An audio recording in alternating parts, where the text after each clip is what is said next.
So ఇంతకుముందు వీడియోలో కొన్ని ఎక్విప్మెంట్స్ అయితే చూపించాను కదా, పార్క్లో లేడీస్కి సంబంధించి ఎక్సర్సైజ్ చేయడానికి. అండ్ ఇంకొన్ని అయితే చూపిస్తాను. ఇప్పుడు మీరు చూస్తున్నది కూడా నేను ఫస్ట్ టైం చూడడము అలాగే చేయడం కూడా. చూడడానికి చాలా సింపుల్గా ఉన్నాయి అనుకుంటున్నాం, కానీ చాలా కాంప్లికేటింగ్గా ఉన్నాయండి. చేస్తుంటే మాత్రము ఫుల్ బాడీ వర్కౌట్ ప్రతిదీ కూడా. అండ్ ఇది వచ్చేసి మనకి ఆల్రెడీ తెలిసిందే, సైక్లింగ్ది.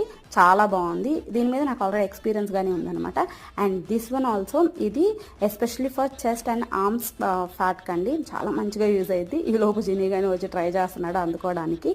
అండ్ దిస్ వన్, ఇదైతే మెయిన్ కోఆర్డినేషన్ చాలా అంటే చాలా ఇంపార్టెంట్ అండి. ఇది ఇద్దరిద్దరు మాత్రమే చేయగలము. కొంచెం కోఆర్డినేషన్ తప్పినా ముఖం ఖచ్చితంగా పగిలిపోయింది అన్డౌటెడ్లీ. ఓకేనా, చాలా భయం వేసింది నాకు. అండ్ ఇంకో విషయం ఏంటంటే, చాలా మంది వేలకు వెళ్ళి డబ్బులు తగలబెట్టి జిమ్లోకి వెళ్ళి చేసుకుంటూ ఉంటారు కదా. మీకు దగ్గరలో కానీ ఇలాంటి మున్సిపాలిటీ పార్క్ ఉండి అందులో ఇలాంటి ఎక్విప్మెంట్స్ ఉంటే ఖచ్చితంగా వెళ్ళి చేసుకోండి. చాలా అంటే చాలా బాగున్నాయి. సో ఈ వీడియో నచ్చితే లైక్ చేయండి, మన ఛానల్కి